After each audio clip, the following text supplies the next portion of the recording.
How to use interrogative pronouns और adverbs, है ना। अब आपको ये मेथड याद नहीं रखना, आपको सिर्फ गेस करना है according to the sentence, then what will come, ठीक है। We have some words, what, who, whom, when, whose, which, where, how many, why। अब आपको इन सब को यूज कैसे करना है वो आपके डिपेंड करेगा सेंटेंस पे, ठीक है, सेंटेंस की सिचुएशन पे, ठीक है। जैसे एक एक सेंटेंस को हम देखते हैं। फर्स्ट है मेरे पास, what is the time by your watch. What का मतलब होता है क्या, ठीक है, व्हाट का मतलब क्या होता है बेटा, क्या। अब आपको पता है व्हाट इज योर नेम, या मेनी टाइम्स आप सुन चुके हो, यानी आपका नाम क्या है। तो what is the time by your watch, यानी आपकी घड़ी में कितना बजा है, कितने बजे। अब यहाँ पे विच नहीं आएगा, ठीक है, विच का मतलब होता है कौन सा या कौन सी, ठीक है। तो यहाँ पे क्या लिखा आपने, व्हाट, ठीक है, according to the sentence. Next, who has turned the pages, turn, tear turn, turn, tear turn, turn मतलब सेकंड फॉर्म है, टीयर की सेकंड फॉर्म। तो who has turned the pages from my book, किसने मेरी book से pages फाड़े हैं। अब आप किसने पूछ रहे हो, यानी हु, कौन था वो, तो क्या लगाएंगे आप, हु, ठीक है। अब यहाँ पे थर्ड फॉर्म भी यही है और हैज के साथ आपको पता है थर्ड फॉर्म लगती है, तो टीयर टर्न, टर्न, ठीक है, ये थर्ड फॉर्म है, समझ गए क्या है ये, टर्न। यहाँ पे आपने हु क्यों लगाया, क्योंकि हमने क्वेश्चन एनालाइज किया कि किसने फाड़ा है, किसने किया है, तो क्या लगाया आपने, who. Second, whom do you want to see, आप किसको देखना चाह रहे हो। अब सेंटेंस पे डिपेंड है, यहाँ पे आप यहाँ पे who लगाते हैं, यहाँ पे whom नहीं लगाना। यहाँ पे वो पूछ रहे हैं do you want to see, यानी आप किसको देखना चाह रहे हो, तो क्या लगाओगे आप, whom, ठीक है, whom का मतलब किसको। नेक्स्ट है whose chair is this। अब यहाँ ध्यान से सुनो, ये क्या है, पॉसेसिव है ना, किसकी चेयर, तो किसको नहीं, किसकी, whose। whom chair नहीं बोलोगे आप, whom chair नहीं, whose possessiveness की बात कर रहे हैं, ठीक है।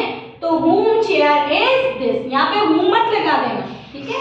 whom किसके साथ आया, whom do you want, whom के जस्ट बाद में क्या आ रहा है, आपकी verb आ रही है, और whose के जस्ट बाद में क्या आ रहा है, आपका subject। ये डिफरेंस है दोनों में, ठीक है। Which of these pens is yours। अब which of these pens का मतलब इन सब में आपका कौन सा पेन है, ध्यान रखना, इस लगाया।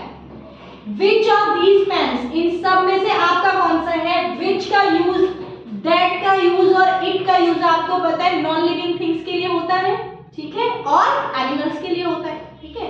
तो which, whose नहीं लिख देना, who भी नहीं लिख देना, which of these pens, because it is non living thing, pen क्या है, non living things है, तो which of these pens is yours, इसलिए which आएगा, ठीक है। where have you been so long, आप इतने टाइम तक कहाँ थे। ये कौन सा टेंस है, प्रेजेंट परफेक्ट कंटिन्यूअस, ठीक है, जिसमें बीन लगा हो वो परफेक्ट कंटिन्यूअस हो जाता है, जिसका डिस्कशन अभी हमने नहीं किया, ठीक है। अब where have you, यानी आप कहाँ थे, been so long, इतने टाइम तक आप कहाँ थे। अब यहाँ पर आप देख रहे हो काफी, अगर आप ये लिखते हैं who have you, who नहीं जचना है ना, तो where have you, यानी इतने टाइम तक आप कहाँ थे, where का मतलब कहाँ। नेक्स्ट है when will you come, time की बात कर रहे हैं, when will you come return my book, आप मेरी बुक वापस करने कब आओगे, टाइम की बात कर रहे हैं। when का मतलब क्या होता है, कब, तो डिपेंड करेगा आपके सेंटेंस पे, ठीक है। when will you come to return my book, आप मेरी बुक रिटर्न करने कब आओगे, ठीक है। नेक्स्ट है why has he not returned my book so far, उसने अब तक मेरी बुक क्यों नहीं रिटर्न की। why का मतलब क्या है बेटा, क्यों, ठीक है। why has he not returned my book so far, उसने अब तक मेरी बुक क्यों नहीं रिटर्न की, ठीक है, तो डिपेंड कर रहा है सेंटेंस पे। नेक्स्ट है how many times have you been here, आप कितने टाइम से यहाँ हो। अब यहाँ टाइम्स लगा हुआ है, टाइम्स के लिए आप क्या लगाओगे, टाइम्स के लिए हमेशा हाउ मेनी साथ लगेगा, ठीक है। हाउ मेनी टाइम्स यानी आप कितने टाइम से, हैव यू बीन हियर, आप कितने टाइम से यहाँ। इसका क्वेश्चन क्या बनता, I have been here since 10 years, मैं इतने टाइम से यहाँ हूँ, तो क्वेश्चन क्या बनेगा, कितने टाइम से यहाँ हूँ, ठीक है। नेक्स्ट, सिंस का यूज भी मैंने आपको बताया पर्टिकुलर टाइम के लिए होता है, 10 years, 2 years, 5 days, 6 days, particular time, और फॉर का मतलब टाइम पीरियड पीरियड यानी 4 दिन 5 दिन, ठीक है, 10 साल, फिर कुछ साल। जबकि सिंस का मतलब एग्जैक्ट, जैसे 2024 तो सिंस एग्जैक्ट टाइम। तो since when has he not been attending the school, यानी उसने कब से स्कूल नहीं अटेंड की, एग्जैक्ट पूछेगा ना, ठीक है।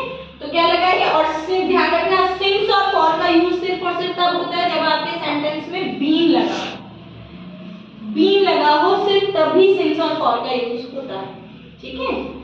टाइम के लिए फॉर का यूज जैसे आप के लिए भी करते हो, है ना, लेकिन टाइम के लिए कब लगाओगे, जब बीन लगाओ। बीन लगाते हो क्योंकि प्रेजेंट परफेक्ट कंटीन्यूअस का स्ट्रक्चर क्या होता है, subject plus has have been plus verb in first form plus ING plus object, been लगा हुआ है, ठीक है। तो ये चीजें हैं, ये आपको समझ में डिपेंड करेगा आपके सेंटेंस में पूछा क्या है। कोई पर्टिकुलर रूल नहीं है कि सब्जेक्ट ये लिखा हो या ऑब्जेक्ट लिखा हो तब आप यूज कर दो, नहीं, आपको सेंटेंस के अकॉर्डिंग सर्च करना होगा दैट व्हाट विल हैपन।